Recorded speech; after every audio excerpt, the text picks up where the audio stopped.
A very good evening, everyone. I'm Bhagyashree, the Customer Success Manager of WOW, and I'll be the host for the day. A warm welcome to the webinar, Career in Research and Analytics, brought to you by the Indian Institute of Social Welfare and Business Management in association with WOW. So we have with us the speaker of the day, Mr. Zahir Abbas, the Senior Engagement Manager at IISWBM, who is an alumnus of IISWBM from the class of 2000. So let me say a few words about him. So Mr. Zahir has over 20 plus years of experience working in roles spanning strategy consulting, delivery operations, and business development. His area of interest includes data-driven strategic insights, technology partnerships, retail, and business processes. He believes in engaging with clients, building relationships, and solving business problems using a mix of mind and machine. He has been associated with organizations like Deloitte, EY, UNDP, Wipro, and EvalueServe Inc.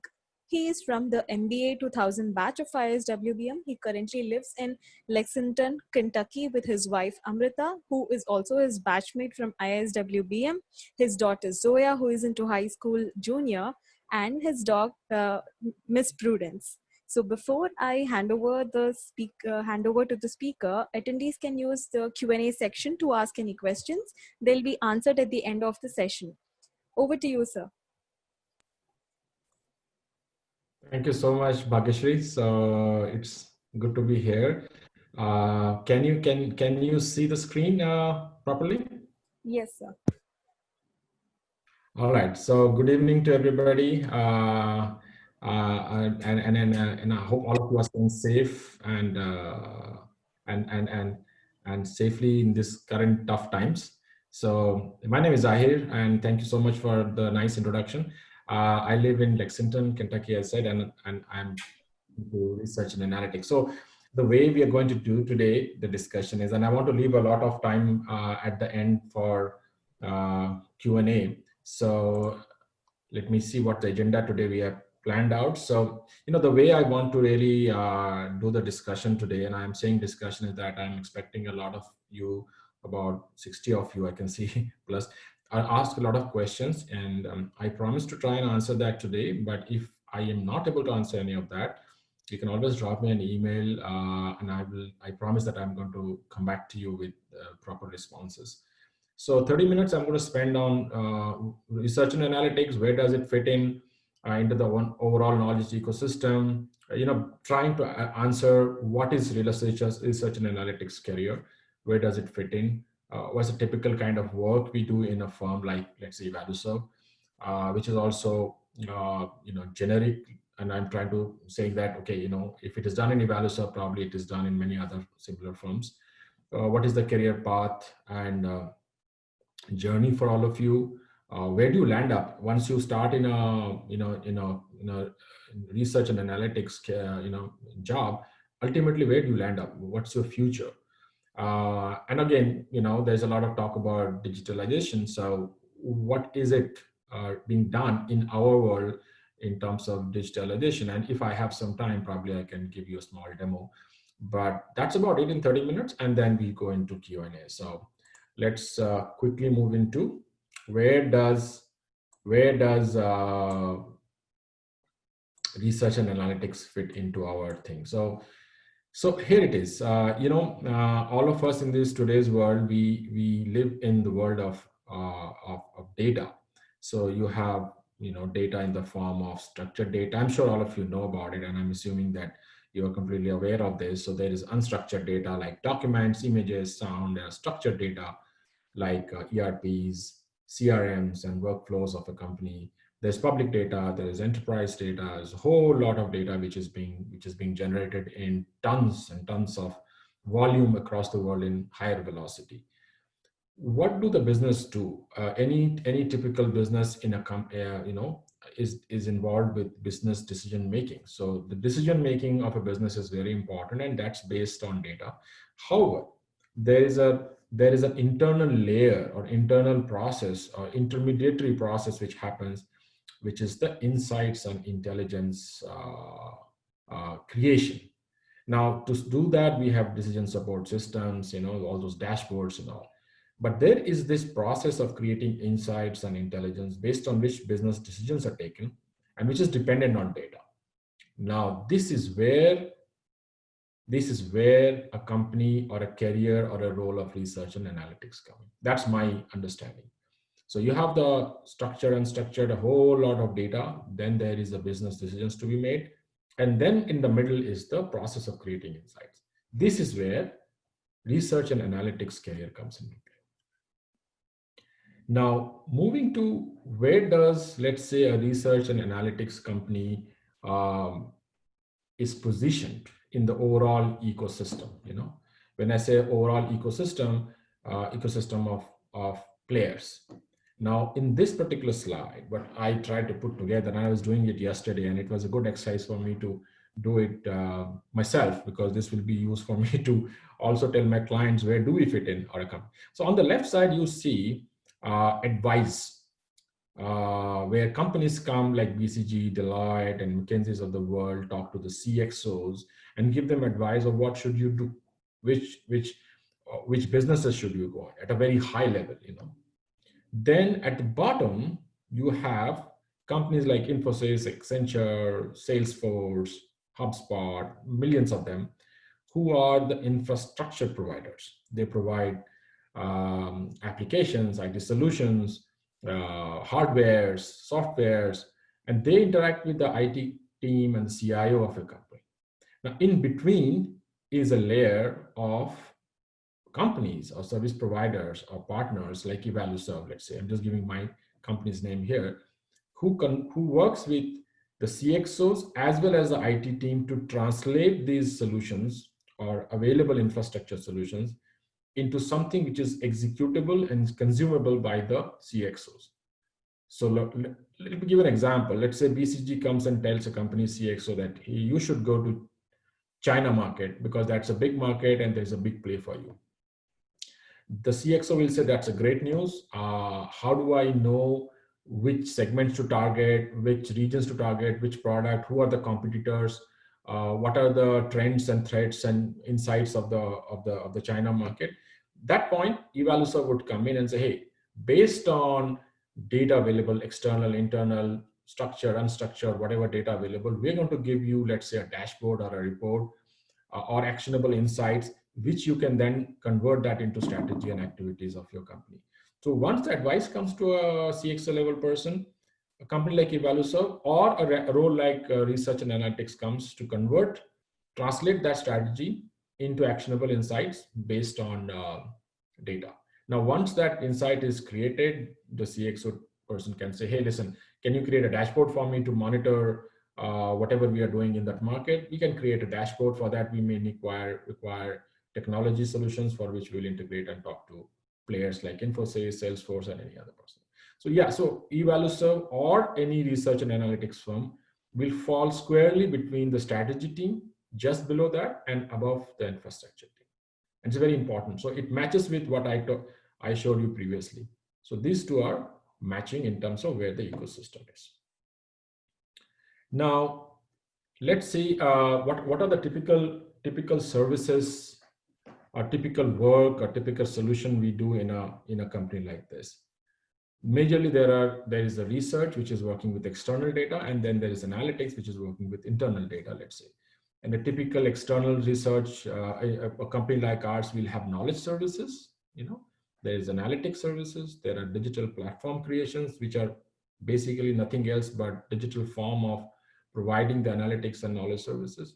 And then there is service design and consulting, which is nothing else but consulting with clients on how to create their processes around knowledge services. So what do we do in knowledge services? This is actions like market and sales intelligence, working with the marketing and sales team, working with the strategy teams to basically, advise them, and then the innovation teams and procurement teams. So these are all hardcore research work. Then there are analytics related work we do under this, which is data strategy, descriptive analytics, diagnostic. I'm sure all of you know about all of this, but these are the four major group of areas where probably, you can look at, starting your career within a research and analytics company. And digital platforms are becoming increasingly important because Earlier, reports would be given to a client in a PowerPoint form or an Excel form or a Word form. But nowadays, these reports or insights are given digitally. And I'll try and show you, if possible, a snippet of that and how it is done. But when you say digitally, it is via web, via cloud, onto their mobiles and stuff like that. So less on PowerPoints and Excels, more on Power BIs and Tableaus and through the digital medium, so that it is much more easy to consume from the client's perspective. Under pure research, I'll not spend too much of a time here. Under pure research, what we do is uh, we have market industry intelligence, competitor intelligence, sales intelligence. You see, a lot of time we are using the word intelligence. It is kind of one step above insight. So a marketing and sales team would like to know what's going on in a particular market from sales perspective, from competitor perspective. What are the innovations being done by the competitor, or what are the threats emerging in the market? What are the M&A possibilities? What kind of partnerships can we do? What is the industry lay? What is the total addressable market, total serviceable market, market sizing? All of these work is done under this particular, career opportunity of pure research. Moving into analytics, again, we talked about it in the previous slide. In analytics, a lot of analytics consulting work you can do. You can do a lot of work on prescriptive, descriptive analytics. We can work around data strategy, data warehousing work. We can also find work in DevOps and visualization. So in analytics, it pretty much you can do. And again, analytics is not separate from research, because a lot of the data-driven analytics is done based on also external and unstructured data, pure research, as I showed you. So both of them work together. So research and analytics is not I don't think they are two separate career paths. These are quite intertwined and integrated. And going forward, it will be increasingly, and we call it research augmented data analytics many times, or data analytics driven by research, whatever you want to call it. But data and research, they are intertwined in my view. I think one slide which you should understand, also again, it's purely from sharing some knowledge, is how do we solve, again, it's important to know, because when you join a career in research and analytics, you should know what's your typical day looks like.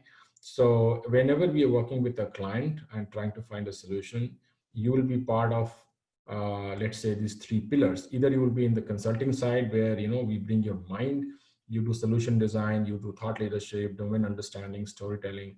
You marry that with mathematics, which is pure statistics and, machine learnings and, coding. And that is supported by technology, which is nothing else by, SQL and SAS of the world, and using various mechanisms to delivery, like, RPAs and all. All of this together brings you the story of, and all of that has to be done with the perspective of the client, which is why we call it design thinking. Design thinking is nothing else but basically looking at a solution from the customer or client's perspective. So overall, whatever solution you will develop, you will be working very closely with the client to understand what they need and how do they really typically work. For example, if you're creating a digital dashboard for a CXO, a CIO, or a CMO, you'd like to understand from that CMO's perspective what kind of icons, what is the flow of their, browsing on a screen. All of those minor things will also come into play to create a dashboard so that it really fits into their need. So that's very important. Going to the next slide, and I know I'm conscious of the fact that I'm being on a little on the higher speed side, because we have limited time, but I'll skip this slide probably. I'll tell you some of, for example, typically when you talk about digitalization, entire knowledge management in research and analytics, right? From workflow and portfolio, like workflow management, knowledge management, RPA, patent intelligence, visualizations, all of these aspects of knowledge processes. For example, in IISWBM, we have products for each one of them, and we call them, different names like Research Stream, Use Case Hub, Research Scaler, Insight First, so forth and so on. So increasingly, what is happening is in a knowledge processes where research and analytics is involved. uh, companies are moving towards making digital products out of that individually. And being part of this career, you will be involved in digital transformation in that standpoint, from that standpoint, and you can play a role in that also. Um, well, this is a really interesting and complicated slide, and I wanted to show you this because this is a slide I just picked up, and and it is a live slide. It's a slide which I presented to a client recently because they wanted to understand how are you transforming insights generation from a manual way. For example, earlier in a traditional way, what you do, an analyst will go through multiple reports, read through it, create summaries, prepare a PowerPoint, and give it to the client and say, hey, this is a report about what is your 10 competitors doing across the world. And the client will then read through the PowerPoint in takes 1 week's time. So it's a whole long journey.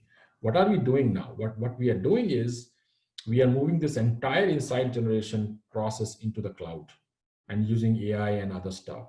So on the right side, if you see, these are the data sources: external data, CRM data, open sources, vendor, expert consultant. All of that will get into our, let's say, digital platform called Insight First.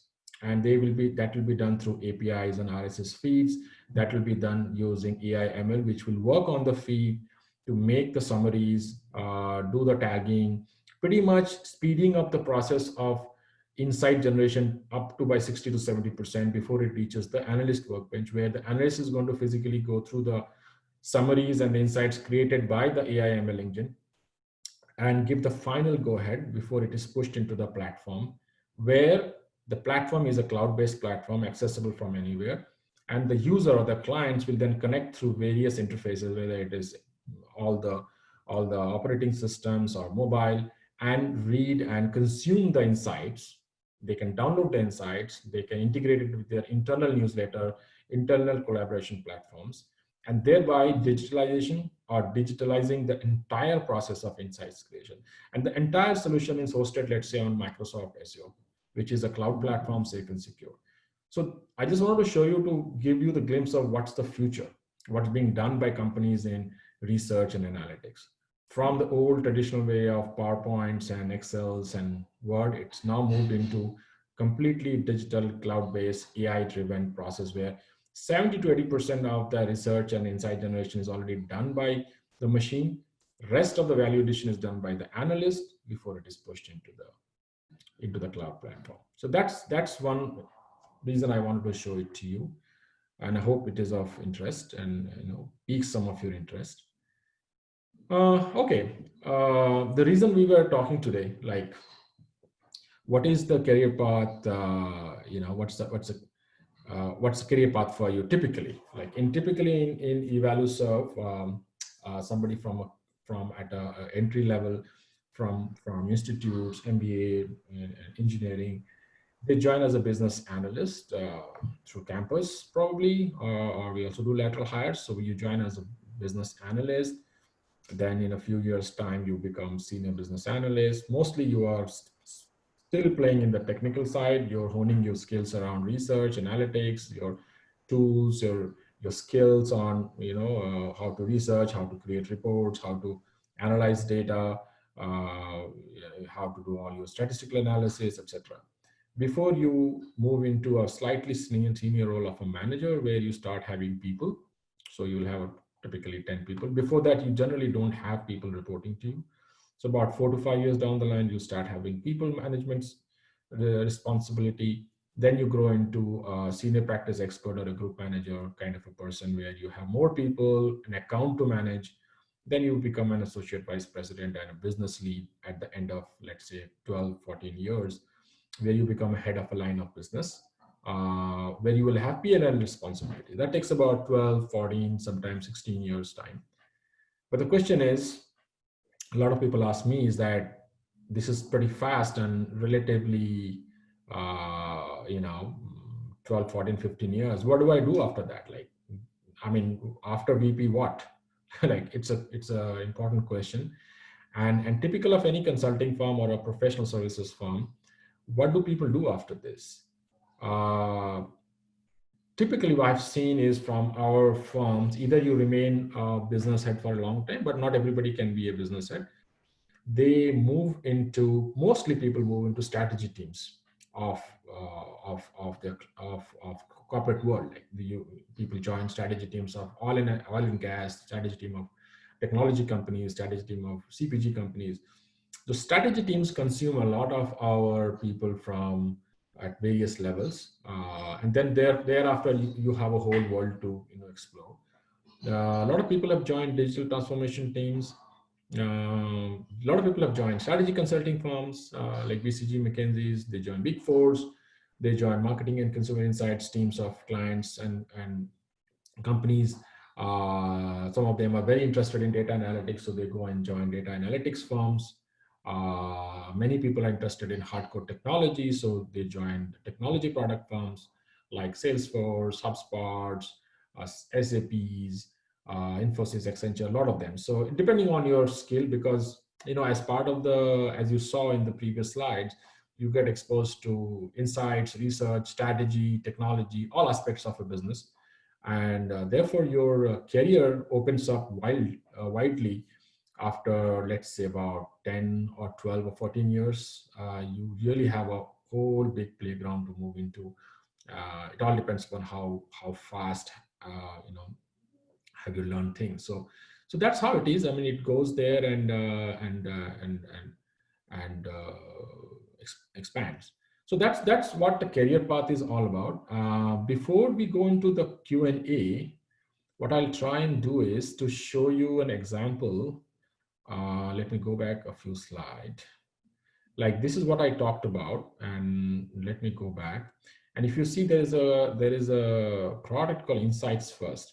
This is a digital platform that empowers our clients to scale business development, and it basically is a way to digitally share insights in the modern world. So I'll give you a demo of that, so that it gives you it makes the slides or whatever I'm talking about a reality, and gives you an idea about what the future is all about. So bear with me, and I'll open that demo in a second. Okay. Yes, sir. Okay, cool. So what do you see here? I mean, this is the modern way of, or the future of sharing research and analytics based insights to a client. So you saw, typically we have learned in our earliest 10, 15 years back that reports have to be created. For example, this is a telecom client. Okay, and the telecom client comes to you and says, "Hey, I want to understand the 10 competitors of mine, and what are they doing, what are their profiles, and what's going on in there. So can you prepare, give me some idea, insights, and reports." So what would you typically do? You spend 2, 3, 4 weeks. The analyst will scour through all kinds of repositories and reports and external data sources and paid data sources, and create PowerPoint reports, and then present it to the client and say, "Hey, AT&T, so forth and so on. This is what it means. They are doing this, they are doing that. This is a threat for you." And then after 4 or 5 weeks, by the time the client really gets the insight, it's about 8 weeks down the line. By the time the world has moved, and client is also bored, and the report goes into the dustbin. What this is, for example, is the real. It's kind of a near real skin with dummy data, but this is the translation into reality of the slide I showed you, which was that block diagram slide of left to right data sources, APIs, and all. So behind the skin is all of that engine which is playing the role. So what is this? This is typically a client would log into this cloud-based platform, which is called Insight First. And let's assume this is a telecom client. It could be any telecom client. And they have said, we're going to track 1, 2, 3, 4, 5, this 7 of these competitors, and I want to have latest and the greatest and the most fastest insights about it. So they'll look at this and say, okay, on the top is a search bar. So anything in this platform is searchable. These are called, and what we call it's advanced search. So there's a fuzzy search and there is a proximity search. And fuzzy search is all about, you put in a wrong name or a wrong word or whatever, and it can pick up and intelligently figure out what you're searching. And proximity is anything which is 2 or 3 words close to it. So these are advanced way of searching nowadays, which is implemented on top of the entire platform. So you will have a competitive landscape, which are these 4 or 5 or 7 or 10 or 15 competitions. At the bottom, what we do is we are continuously through the machine and mind way of working. We are tracking each of these competitors around themes. Let's say, now what are the themes? These themes could be geography based. It could be competitor themes. It could be any which ways. For example, somebody wants to know what's happening in Spain. It can tell you what are the news and developments happening of the competition in Spain. You want to look at from want to go back and want to look at let's say especially at AT&T level, what is AT&T doing, and the news which you see at the bottom, this one, these are the news which are coming straight through the AI engine. So this is not collected and done by an analyst. So we have integrations with news sources and databases. So the AI ML engine is as running and pushing important news which are relevant to. And again, we have to set that up at the early stages using keywords and tagging and all of that. And the machine learns. Once it learns to a good way, it starts pushing automatic these small tiles of news with the picture and everything. And at the bottom, you see our collaboration widgets, thumbs up, thumbs down, comments. Now, what does it do is a client looks at the news, reads the news, and gives a thumbs up or a down or a comment. This gets integrated immediately back through the machine learning algo back to the AI engine to tell it that, hey, this news which you pushed was liked, therefore use that as a training for making it better next time.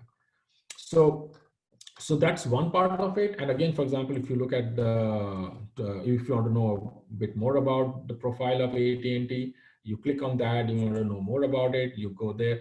Now all of this is happening as a single source of truth, as we call it. This is one place where the client's entire strategy team, marketing team, product team will be logging in and accessing it. So they don't have to go around searching for AT&T profile, let's say. There are reports here, people can subscribe here, and then we have things like know and act framework, where around these strategic areas, uh, based on the news and the developments in the market, our analyst is putting what should our client know around these 4 pillars, and what is their action plan around it. So immediately they know that, okay, there's a lot of action on, let's say, organization structure side, on investment side, and what does it mean for them. So clients are very important interest, and these are continuously being updated and they are live, they're not stale in that sense. Then there are, if somebody wants to know about the detailed profile of AT&T, for example, instead of a PowerPoint report, the same PowerPoint report or any report would be then pushed here live, and they can read through that, they can download it, zoom it. So these are reports which is continuously being created, but instead of sharing on email, this is pushed in here. Then you have the latest news, as I told you, which is again AI/ML driven. This news is continuously being pushed in, and clients will get all the latest and the greatest news all the time. So that's what it is in terms of how it's just a very small demo of a large part of the work we are doing across many areas, but just wanted to show you, to give you a glimpse of how is the world changing in the research and analytics domain, from manual to highly digital and stuff like that. So yeah, so that's where it is. I'll probably stop sharing this and go back to my previous presentation. And then what we do is we go into spending more time on questions, probably, because we have about 30 minutes left. So probably that would be a good thing to do in terms of questions. So yes, any questions so far? Anything which you want to revisit in the slides I've showed? Anything which didn't make sense, or anything which made sense? So very happy to answer that. Yeah.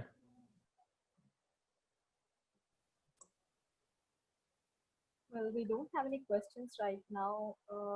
I request the attendees to use the Q&A section below to post any questions you wanted to ask the speaker.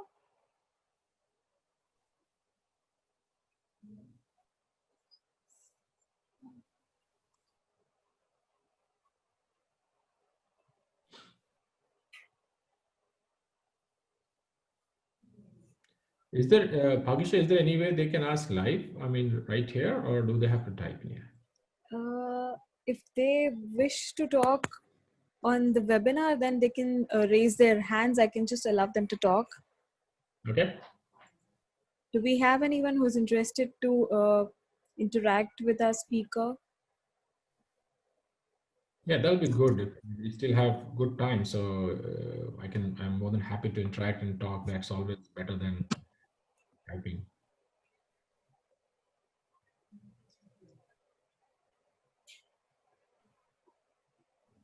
All right, so I can see Oladeep has said, "Sir, how do you think AI will be implemented?" So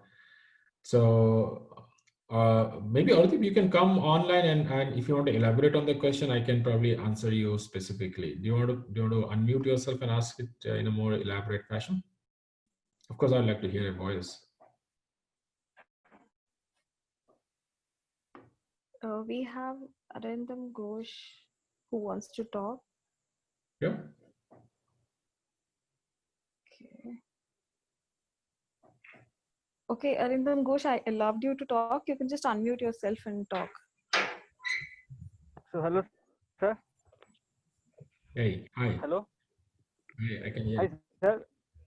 So my question is that what happens is that in every industry or in every sector, the thing is that everything is a new normal. New normal is going to come in everywhere. So in this aspect, how would you think that in analytics sector, what will be there? Means means how we will be prepared mentally or educationally about this thing for the new Okay. normal. For the new normal, yes. Yeah, this is a Yes. good question. Thank you, Arindam. So the question is, new normal is like everything is new normal, everything is changing all the time. So how do you prepare yourself for this? So my recommendation is always like this, and including to what's happening right now in terms of skilling. Right now, for example, you see one way you have to do is you do go through your formal education, you get your degrees and diplomas, but there is another parallel education system which is going on, which is online education and training given by many companies. So keep yourself upskilled and trained into specific technologies and tools. Keep yourself updated on what's the latest. Pick a few topics or themes where you're interested, whether it's retail or technology or AI or ML, and go deeper into that. It's very important to remember that in the new normal, in future, or continuously changing world, you cannot rest in peace and say I have done my job and I know everything. So you have to continuously be skilling yourself. And I think the world is not about generalists. The world is more about specialist. That's what I feel. I mean, 20 years back in 2000, when I passed out from IISWBM, I did marketing and I thought branding and marketing is all about what I'm going to do for the rest of the year, and I'm done with it. And here I am talking about research and analytics, which I never studied anywhere in my engineering or an MBA ever, but I'm still learning and I'm doing courses and trainings all the time. So I would say continuously learn, continuously get yourself skilled on specific technologies and tools and processes, and go deeper on some of the areas you pick. So you should have a few strong deep areas to talk about. Doesn't matter what it is, but avoid being a generalist. That's again my personal view. So hope that answers. Well, Thank you, sir. we have another question from Arideep Pal. He's asking, so how do you think AI will be implemented? It's a broad question, Arideep. How will AI be implemented? See, AI is still a very early stages. I feel. I mean, there's a lot of hype and hoopla around it, which is rightly so. It's going on. It's going on all around the world. How will it be implemented? It's already being implemented in your social media, Facebooks, phones, apps, and all of that. So at a certain level, it is already going on at a transaction level. All those bots, chat bots, and all. But the interesting point is, how will AI become more and more integrated with cognitive areas and more serious areas? We'll see how it goes. I mean, I can only address from research and analytics side of it. I mean, it's increasingly being used to create efficiencies and productivities. I'm not seeing them replacing an analyst completely. What it is doing is it is empowering the analyst to become smarter. So out of the 100% time spending from data collection to curation to publication, the collection and curation part, collection and bringing it to a certain 80% level to the analyst is what an AI is doing. So AI remains for me a productivity and an efficiency tool for in research and analytics world. But again, we have to keep an eye on how it pans out across the world. It's at an early stage, I would say, but it's definitely going to be the future. Yeah. Okay, we have our next question from Sabarna Mazumdar. She's asking what could be the possible way to enrich rural economy by using this modern digital technology like AI and ML. Very interesting, Sabarna. It is it's a very good, relevant, and pertinent question, especially with I was reading about the news about the 3 laws being passed recently in the Indian Parliament related to the farmers' procurement on 3 different ways. That's a very interesting change which is being brought out. But here, the reason I'm bringing that out is because a farmer cannot you open the farmer to selling and procuring and holding keeping stuff, let's say selling their produce directly to the private companies. It's a good thing. That's what one of the 3 bills are. But I personally believe, how will you empower the farmer to know the best price?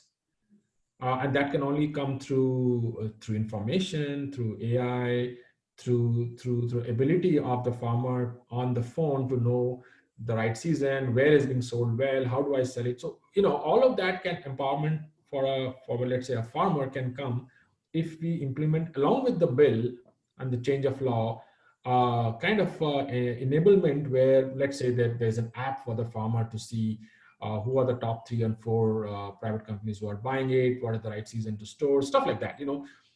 Insights and information given to the farmer using AI ML is also important. So I'm not giving you a immediate answer, but I would say at a ground level, those are the areas through mobile technologies for our rural economy can really get benefited. The integration of the larger business and economy with the rural economy through the mobile technologies could be one way where AI ML can play a role. I mean, that's what my immediate response to you is. Well, we have another question from Swagat Ghosil. So he's asking, so do you think GPT-3 will lead to more job losses?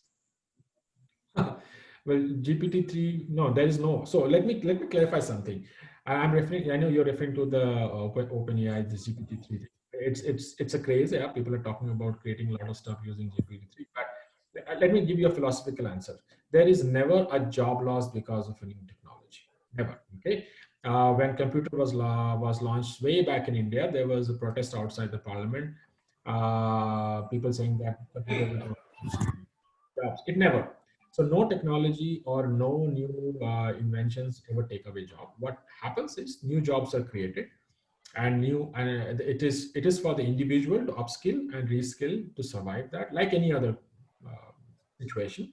If you don't upskill, reskill, and upgrade yourself, you will lose your job. But will it lead to large scale job losses? No. Technologies never create job losses. They create new jobs for me. It's for us to really get on the bandwagon. So I don't see that happening. So there's another question from Sukanta Sadhu. She's asking, Sir, I am MBA marketing. Now I am associated in a pan India organization as market intelligence officer. This is a job, you may say, opportunity identifier. Can I be able to make my career as a specialist as pure market intelligence domain? Request Yes. you please suggest how. Yeah, so I assume that you are, when you say market intelligence, you're basically supporting the marketing and sales team in identifying new opportunities, new businesses. So that's one of, I won't say that's a complete market intelligence job. This is part of the market intelligence role, which I call it sales intelligence. So I would say yes, that is a good starting point for you to move into the large scale, uh, you know, opportunity of getting into research and market intelligence. So that's how it is. But But what I would suggest is that maybe you should try not just sticking to identifying opportunities. You should also try and see if you can work on doing a more meaty, let's say, market sizing or landscape analysis, bigger kind of projects within that company to see if you can work on other areas of market intelligence, because market intelligence is a very big scope, as we call it. It involves right from trends to market sizing to regulations and policies to competition to a lot of stuff. So you need to play on various. So you need to read up a bit on what market intelligence is all about, and you can see it on the net, and then see which are you addressing all of them through your role in the current organization. So yeah, I would recommend that. Well, we have our next question from Datta. So he's asking, does the combination of big data technologies and business intelligence analytics make it possible to improve economic analysis? Oh, well, this is a complicated question for me too, so I appreciate that. So let me read that again. The combination of big data technologies, okay, all right, and business intelligence analytics make it possible to improve. In on the face of it, I would say yes, but I would also say, I mean, I have to humbly submit that I'm not in a position to answer that yes or no in a immediate fashion. So prima facie, yes, it makes sense, but I would need a bit more input from you to understand what exactly you're asking. But I guess the answer is yes. Yeah. Okay, so the next question is from Paromita Mukherjee. She's asking, there has been an upsurge in the demand for finance professionals with knowledge of R and Python. As a student pursuing finance, how should one approach this new learning requirement and how it would be beneficial in terms of work curation? More specifically, what kind of fields can we look into if someone's interest lies in financial crimes or behavioral finance? How should one go about with it? Okay, so let me see. What you are saying is that upsurge in demand finances are in Python. Okay, see, uh, if someone is interested in finance crimes for behavioral finance, how should go about it? I guess I mean I don't know. I guess you are a student and you're talking about the skill. One thing I have to recommend to all of you, and I always suggest, is that uh, technologies will always be there, and it is good to know about R and Python and other similar technologies. But you need to see, you need to focus a bit more on the business context also. Uh, Things like you're saying, financial crimes and behavioral finance. How does it work? It definitely works if it involves a large set of data and on which you need to work and create insights. So I can see a very good fit here, but how should one go about it? Well, the best way to go about is to get into a job where probably you will be using these tools to work through that. um, find a good opportunity where you can leverage your knowledge of these tools and start working on that. There is no other there are organizations which are into, let me say, um, forensics. Probably big fours are big time into that. When it's a big four, like EYs, Deloitte, and KPMGs of the world. There are organizations like World Bank. Any financial organization would have a group or a department which has a lot of need for financial crimes or forensics, and which involves a lot of behavioral finance, and they also deal with a lot of data. So I would say look for an opportunity there. If you already have, that's great. And it's really good that if you on the back of it, because earlier in my days, we like these subjects, but we never had the tools, statistical tools or technologies to leverage that knowledge. But good, nowadays you have all of that. So figure out a nice opportunity in these organizations and use the technology knowledge to work on that. And as you get into it, you will discover a whole lot of stuff. I mean, those days are gone where there were specific roles and in organizations. Now you see there are n number of different roles you can play, and opportunities are vast.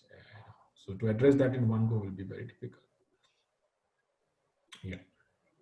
Yes. So we have here the questions in the chat box. The first question I see is from Tej Narayan Shaw. He's asking, how does AI is implemented in crime prediction? How justified is the method?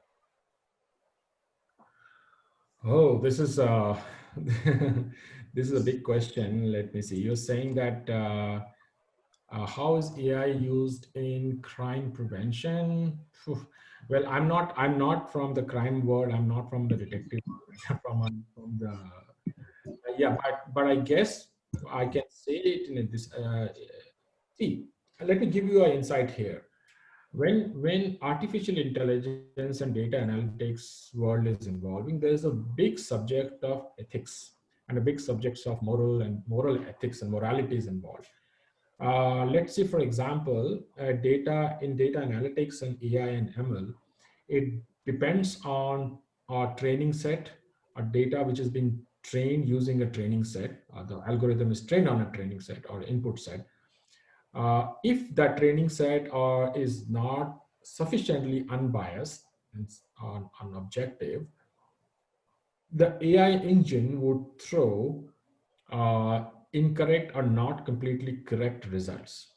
Okay, so I cannot give you an example, but in crime world, for example, if you're leveraging data, it's very important to make sure that your training set data, which is used to train the algorithm, is unbiased as much as possible, is comprehensive, and doesn't have inherent biases into that. Okay. Now, that being said, is it completely correct nowadays and completely moral and ethical nowadays, and the way it is being used in crime prevention? I guess the answer would be these areas are always vague and subject to biases. So my take would be, right, currently the use of AI ML in crime detection would be prone to a lot of biases just because the system is not completely unbiased. So as long as the system, the current crime prevention detection, the entire system is prone to biases. Therefore, I guess the input data set which would be used for any AI/ML algorithm would be biased. So it's very important to put the effort to make that set unbiased. Therefore, the output of the AI/ML in crime detection becomes more cleaner and unbiased. So I hope I'm able to address that. That's the core problem. The ethics part of it, of using data to train an AI/ML engine to generate certain output. Whatever input goes has to be unbiased and clean. That's a tough job. So I was able to answer that in a more philosophical manner rather than a very specific, because there's no specific answers to that. Right, sir. So we have another question from the same person, Tej Narayan. So he's asking, sir, want to understand the concept and walls separating deep learning, machine learning, and neural networks. So you want to understand the difference of them, or can you repeat the question once again? Yeah. Want to understand the concept and walls separating deep learning, machine learning, and neural networks. Well, honestly, I'm not an expert in each of this technology. Okay, so I would be able to give you a very as much of an answer as you can give it in an open search. So whether it's deep learning, which goes into images and voices, and neural networks, which are different kind of concept altogether, or machine learning, which is nothing else but training an algorithm to learn based off on a training set, and then feedback and improving on that. So there are three probably interconnected but independent subject areas. And honestly, I'm not an expert on that. I know we can leverage this for generating insights, but if you want to go deeper into that, I would always recommend that you can, as much, there's enough information on the internet to read through that and understand that. But I'm not definitely an expert on that, so I would not hazard any answer beyond this. Yeah. Right. So we have another question in the Q&A section from Subhadi Banerjee. So, sir, can you please talk about how stringent IT laws affect AI, such as data localization or European GPDR? That would be GDPR. So that's right. So Subodhi, very, very good question, actually. Very, very, very specific question. I like that. All of this AI, see, when you are using AI as a word, always remember artificial intelligence is a very, very broad subject. What you are probably asking is that how are the specific regional country specific data protection acts and laws, for example, European GDPR is all about protecting the personal data of consumers. How is it impacting? Well, it's definitely impacting in a lot way because see, wherever there is data involved, consumer data involved, for example, it's a telecom data involved, and you want to do data analytics work, or you want to run an AI ML algorithm on that and create some sort of a report and insight. These laws are making it difficult for you to use the data as such. You know, earlier you would have used the name, a lot of other information related to a consumer. Right now, with these laws, they need to be anonymized. Let's say, for example, they need to be cleaned of all the names, specificity of the data. It has to be made anonymous, literally, and then it comes to a certain stage where you can use that, and you need to also have a lot of, you know, a governance process around that within the company for using that. So what is it happening? It is making it difficult. However, from a customer's perspective, it's making it good because your data and your personal data is protected. But from a business perspective, it is adding a layer of governance, it's adding a layer of administration, it is adding additional steps to clean the data and anonymize the data before you can use any kind of. Now, how effective will those analysis on those AI/ML on those clean data? Well, it could be depending on how strong is your algorithm and your processes. But all I can say is adding additional layer of governance and administration in the process of AI/ML led, data analytics. But good from the customer's perspective because your data is protected. That's also important. And we have seen enough misuse of personal data in our daily life, whether it's social media or anything else. I mean, we get irritated with targeted ads and stuff like that, and you would wish that your personal data is protected. So the acts like GDPR in US, and I'm sure there's an IT act coming up in India. There are some acts in some other countries, but GDPR in Europe is one of the stringent. The consumer part is very happy because your data is well protected. And I would say as a consumer, you would be happy to have those apps too. Yeah, that would be my response to the question. Well, I see no other questions. Guys, if you have any other questions, you can just type. Yeah, I mean, if anybody specifically would like to ask any question around how to start a career, how to go about finding which companies to work, what kind of roles, and what are their future plans to become in life, and how does this research and analytics world helps, very happy to answer those specific questions. Well, So I can. we got a question from Kaushik Chatterjee. So he's asking, what are the potential threats of AI and ML besides data loss? Yeah, I mean, the best person to answer that would be Elon Musk and and Jeff Bezos of the world. They're always fighting on AI/ML. So no, so potential threat of AI/ML is a threat of AI taking over human beings and making them redundant. But that's a conspiracy theory.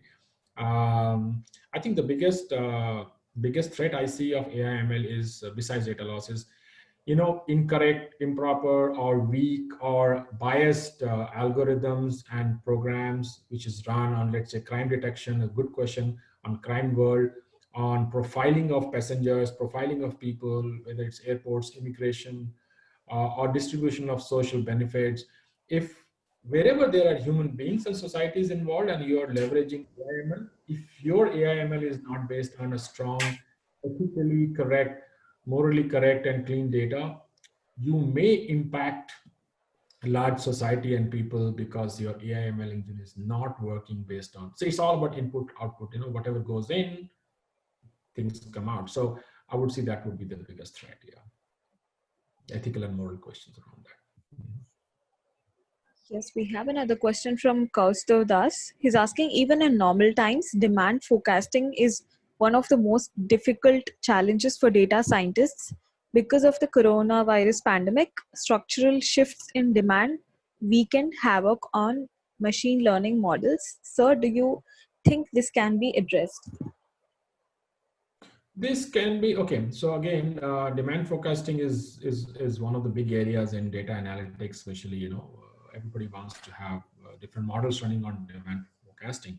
And you rightly said, this virus has created havoc in this entire process in data. But again, my point is, see, at the end of the day, this is this is going to end. This entire thing is going to end, and business is going to come back to where it is. So, I mean, a lot of my companies I work with right now, who are into this, especially in forecasting and all, what they are doing is they are creating scenarios, and they're creating scenarios based on various possibilities. And they're working with firms like us to say, hey, listen, don't worry about my forecasting part of it. At least tell me, okay, can you track the scenarios and based on leading indicators, what's going to happen in the next 3 months, 6 months time, so that I can change my, forecasting and planning based on that. So they create those multiple option strategies, and they work with firms like us, for example, to give them the indicators, which is through economic indicators or epidemiology indicators or health indicators or mobility indicators. And then based on those, they configure their scenarios and change their forecasting. And again, that's how they're addressing it currently before it becomes more stable. Well, we have another question from Subhadev Banerjee. He's asking, sir, if you could kindly give some advice on how to attain a role in specifically data modeling, I shall be very grateful. Okay, if you could kindly give some advice on how to attain a role in. Yeah, I mean, see, again, a quick recommendation is, definitely. I'm sure you have learned up a few data modeling tools and technologies, statistics, and I would say gun for a job in a data analytics company. Doesn't matter how big or small the company is. Get a job and get a role in that and start working there. That's the best way, uh, that beyond that, I don't have anything. I mean, get a job in any of the data analytics company, and you'll be good. And start there, and then as you start there, things will evolve in front of you. Okay, so Abhyuday is asking, what kind of roles should we expect from Big Four being in operation specialization and having an experience of 3+ years in SAP? Yeah, so in Big Four, when you say, I'm sure Deloitte, EY, and KPMG, so I did work in EY and Deloitte for some time, but that's a long time back. But right now, I can tell you they have specific groups, which are IT consulting or IT specific consulting, or operations consulting, which uses a lot of technology experiences. So I think you should definitely gun for a role there. Uh, and they have options for that, because you have a very good experience of SAP. So try there, and you will definitely get a role there. Uh, Sabarna Mazumdar is asking, can predator algorithm in AI identify the any kind of threat towards any crime or frauds? I think we are quite focused on. I think AI. that's an interest area. No, that's a very good thing. Unfortunately, I do not have much understanding or inputs to give on predator algorithm. So I need to park this question. If you want, I can check with my colleagues who are into this and get back to you with. Manishi, what you can do is, if you can send me this question Mhm. uh, specifically, I'll make sure that I get the answer from my colleague who's specialist in this probably, and give her the answer. Sure, sure, sir. So we have a question from Tej Narayan Shaw. So he's asking, where can I make my own sample AI models? Where can you make your sample AI model? So good. So, uh, well, unfortunately, I'm from the research side of the world, not from the analytics and AI side of the world. But I can tell you there are definitely open resources where you can do that. Again, if you can take this question, also send it across to me. In fact, you can probably send me, if you can, send me most of the questions. I'll try and make sure that I send you back as much as possible specific answers to these questions, so that you can share it with all of them. Okay, sir. That's possible, Manish? I'm just noting down all these questions, like whatever you're asking me to put it on the side. So I'm just noting down all these questions. Okay. Yes, so we have another question from Aridip Pal. So how can I be a good people manager via MBA course? You cannot become a people manager via MBA course. MBA is a course, knowledge, formal knowledge you gather. People manager needs a few other inherent characteristics and skills. MBA will tell you what a good people manager is, but it will not tell you how to become a good people manager. So I think for most important part of a good people manager is empathy, understanding, and trust. So you need to really be able to build relationships and connections with your team. People manager also require you to be decisive. It is a wrong notion to say that if you're good with people, you are a good people manager. What people look at you, a team looks at you, is decisions. So be decisive along with being empathetic. So don't be all goody goody with people. Make sure that your team gets the decisions and guidance which you need. So that's how you become a good people Right. I even mentioned your LinkedIn link, your LinkedIn account link in the chat box so that they can reach out to you directly. manager. Sure. Yeah. I mean, my LinkedIn is open. I interact with a lot of people all the time, especially students and who wants to get some guidance on as little as CV reviews or resume reviews, or if they want any others. I'm not a guru in research and analytics. I work in a specific area within a research and analytics world. But I do know people and resources where I can guide you to where you can go and talk to them, or I can give you some answers. So that is I'm very happy to do, and very happy to really extend any support. See, I know I will not be able to, and I haven't been able to answer a lot of questions, rightly so, because I said I'm not an expert. Never been, nobody can be an expert ever. But if I can get these questions, and all of you can write to me on LinkedIn as much as you want, and I'll try and give you specific responses to them after I get it through my connections and reports. So I'll be very happy to do that going forward. Yes. Sure, sir. So I think we reached the end of the session. We've crossed a time limit of 1 hour. Mhm. So that is a very informative session, Zahir sir. I'm sure that everyone out there is benefited from the session.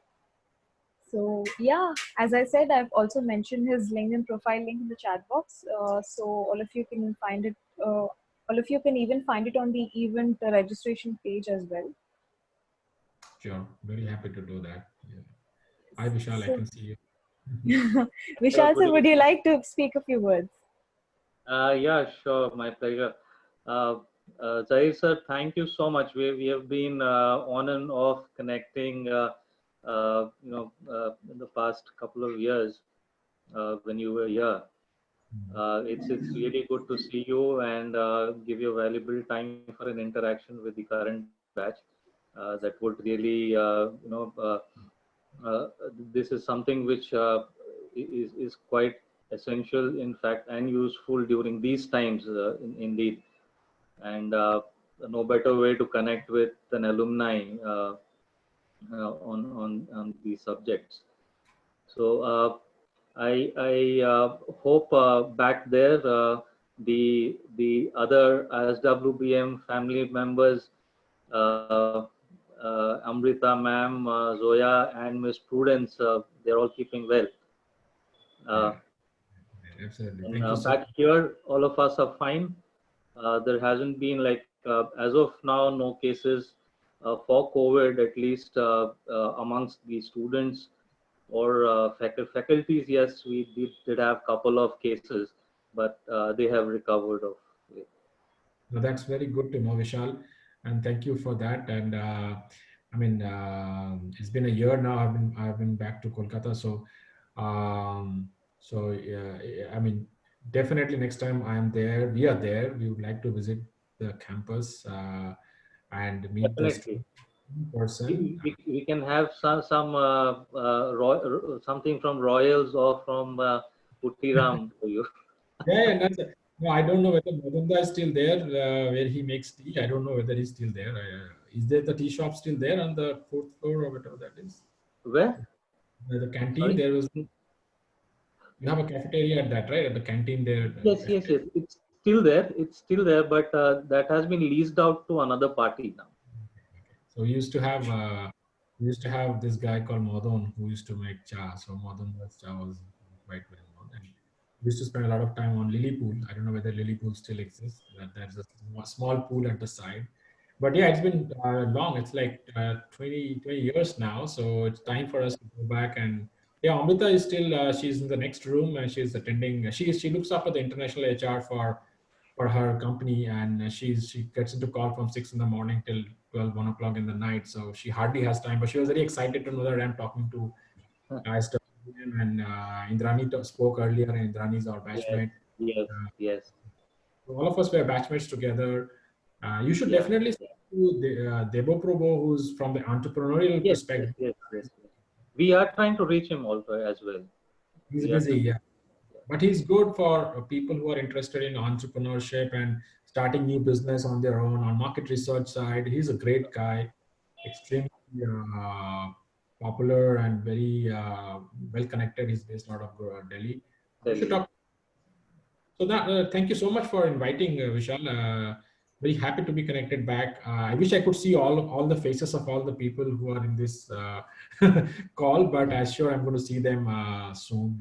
We'll organize another webinar where maybe that would be possible perhaps, and maybe we can also have ma'am as well to join. Sure. That Yeah, no, would be a absolutely. great session. Right. Happy to And do in that. fact, I don't know whether you are aware of the present director of the institute, Mr. Dipankar Dasgupta. He, in fact, also happens to be an alumni. Wow. Yeah, yeah, yeah, yeah. That's Uh, nice. Who's leading and the MBA now? MBA day. the head of department, Yeah, actually. Dr. Tanima Ray. January. Okay. Okay. Well, it's been a long, long time. So I guess my Two memory, decades. it's just too much. So it's a long time, and Uh, but good. I really appreciate the opportunity, Vishal and Bhagyashree. So I hope I was able to do some justice. The questions were almost all the questions were very targeted. So I was really pleasantly happy, surprised, good that people are so focused on predator algorithms and ethics and moralities and in AI and capacity planning and all of that. Very targeted, specific questions. Very happy to know that people are very clued into what's happening, and that's a good thing. It's a wild world, wide world, and I'm sure all of this will be good. Yeah, this is very good. I was very happy to see the interaction. in fact, the next plan that we want is, like, since we have this alumni portal that we have created of recent, like in the month of June. So we will be working on engaging alumni and the students uh, in order to create an interest group. Uh, Mhm. so the interest groups could range from anything. It could be entrepreneurship. It could be big data analytics.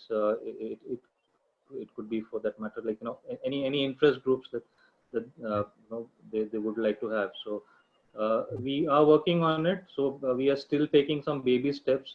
We would like to have your best wishes for that, and that Sure. we can grow it further and keep that connect with the alumni throughout, rather than maybe just once in a while.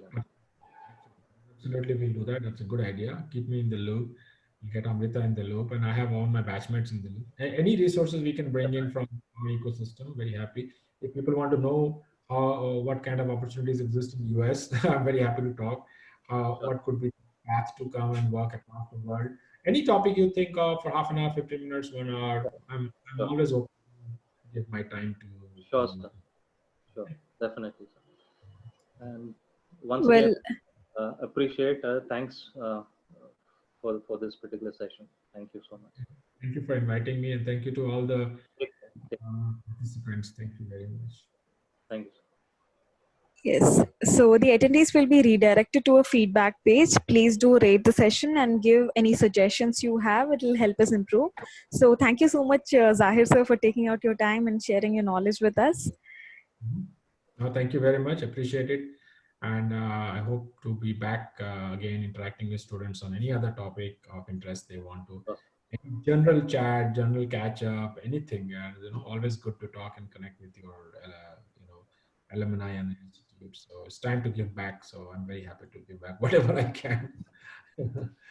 Yeah. Sure, Thank you. sir. Thank you. Have a good day, sir. You too, all of you. Stay safe. Thank you very much. You too. Yeah.